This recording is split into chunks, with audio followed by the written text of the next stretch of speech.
জয় গৌর, জয় নিতাই। আজ 11ই মাঘ 1431 ও 25শে জানুয়ারি 2025 শনিবার, একাদশী ষট তিলা। আজ আমি চৈতন্য চরিতামৃত পাঠ করছি।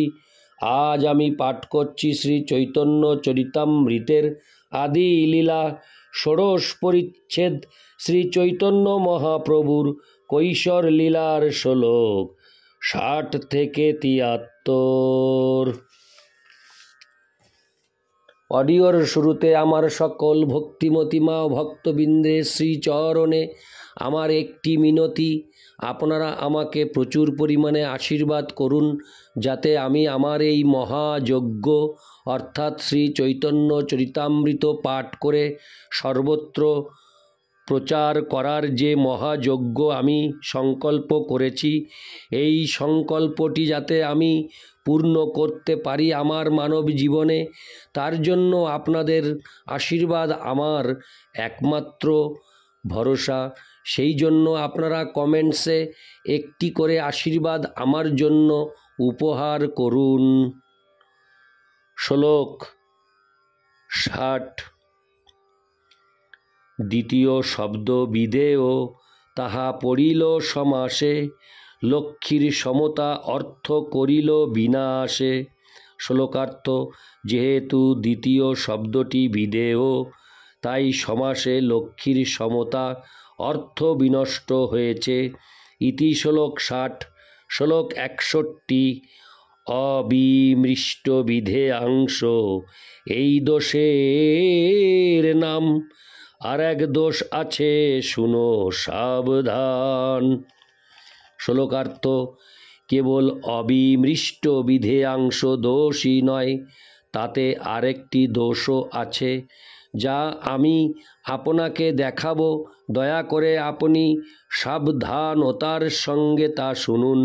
ইতি শ্লোক 61। শ্লোক 62। ভবানী ভর্তৃ শব্দ দিলে পাইয়া সন্তোষ, বিরুদ্ধমতিকৃত নাম এই মহাদোষ। শ্লোকার্থ: আরেকটি বড় দোষ হচ্ছে যে আপনি ভবানী ভর্তু শব্দটি সন্তুষ্ট চিত্তে প্রয়োগ করলেন, কিন্তু তাতে বিরুদ্ধ মতিকৃত নামে দোষ হয়েছে। ইতি শ্লোক 62। শ্লোক 63। ভবানী শব্দে কহে মহাদেবের গৃহিণী, তার ভর্তা কহিলে দ্বিতীয় ভর্তা জানি। শ্লোকার্থ: ভবানী শব্দটির অর্থ হচ্ছে মহাদেবের পত্নী, কিন্তু আপনি যখন তার পতির উল্লেখ করেন, তাহলে মনে হয় যেন তার আর একজন পতি রয়েছে। ইতি শ্লোক 63। শ্লোক 64।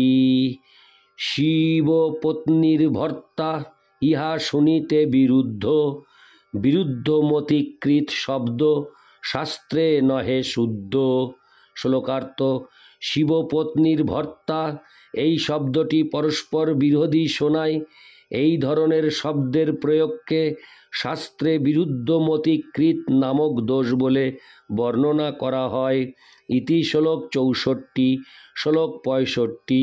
ব্রাহ্মণ পত্নীর ভর্তার হস্তে দেহদান, শব্দ শুনিতেই হয় দ্বিতীয় ভর্তা জ্ঞান। শ্লোকার্থ: কেউ যদি বলে ব্রাহ্মণ পত্নীর পতির হস্তে দান করো, তবে তা শুনলে মনে হয় যেন ব্রাহ্মণ পত্নীর আর একজন পতি রয়েছে। ইতি শ্লোক 65। শ্লোক 66। বিভবতী ক্রিয়ায় বাক্য, সাঙ্গ পুনঃবিশেষণ, অদ্ভুত গুণা এই পুনরাত্ম দূষণ। শ্লোকার্থ: বিভবতী শব্দটি পূর্ণ, তাতে অদ্ভুত গুণা এই বিশেষণটি যোগ করার ফলে পুনরুক্তি দোষ হয়েছে। ইতি শ্লোক 66। শ্লোক 67। 3 পাদে অনুপ্রাস দেখি অনুপম, 1 পাদে নাহি এই দোষ ভগ্নক্রম। শ্লোকার্থ: শ্লোকের 3টি পাদে অত্যন্ত সুন্দর অনুপ্রাস রয়েছে, কিন্তু একটি পাদে নেই, তার ফলে ভগ্নক্রম দোষ হয়েছে। ইতি শ্লোক 67। শ্লোক 68। যদ্যপি এই শ্লোকে আছে পঞ্চ অলঙ্কার, এই পঞ্চদোষে শ্লোক কইল ছাড় খার। শ্লোকার্থ: যদিও এই শ্লোক 5টি অলঙ্কারের দ্বারা বিভূষিত, তবুও এই 5টি দোষ শ্লোকটিকে ছাড়কার করে দিয়েছে। ইতি শ্লোক 68। শ্লোক 69। 10 অলঙ্কারে যদি 1 শ্লোক হয়, 1 দোষে সব অলঙ্কার হয় ক্ষয়। শ্লোকার্থ: কোনো শ্লোকে যদি 10টি অলঙ্কার থাকেও, কিন্তু তাতে একটি দোষ থাকলেও সেই শ্লোকটি বাতিল হয়ে যায়। ইতি শ্লোক 69। শ্লোক 70। সুন্দর শরীর জইছে ভূষণে ভূষিত, 1 শ্বেত কুষ্ঠে জইছে করয়ে বিগিত।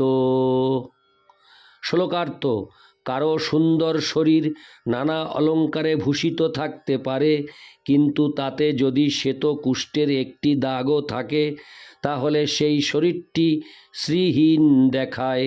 তাৎপর্য: অলঙ্কার শাস্ত্রবিদ মহর্ষি ভরতমুনি এই প্রসঙ্গে নিচের শ্লোকে তার অভিমত ব্যক্ত করেছেন। ইতি শ্লোক 70। শ্লোক 71।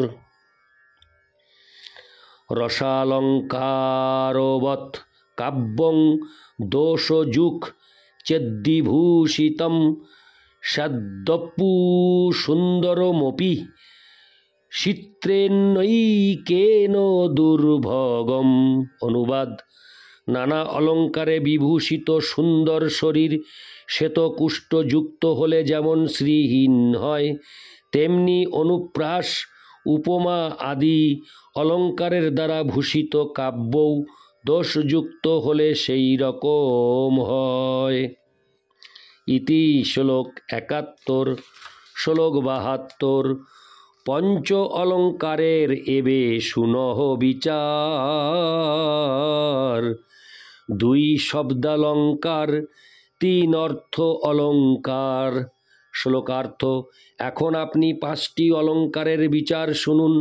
এই শ্লোকে 2টি শব্দালঙ্কার এবং 3টি অর্থালঙ্কার রয়েছে। হরে কৃষ্ণ। অর্থালঙ্কার রয়েছে। ইতি শ্লোক 72। শ্লোক 73।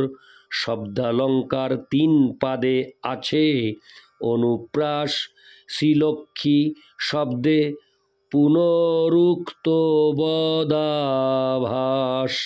শ্লোকার্থ: 3টি পাদে যে অনুপ্রাস রয়েছে সেগুলি শব্দালঙ্কার, এবং শ্রীলক্ষ্মী এই সমাসটিতে পুনরুক্ত বদাভাস রয়েছে। ইতি শ্লোক 73। হরে কৃষ্ণ হরে কৃষ্ণ কৃষ্ণ কৃষ্ণ হরে হরে, হরে রাম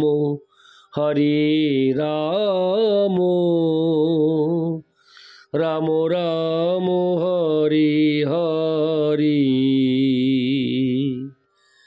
জয় গৌর, জয় নিতাই।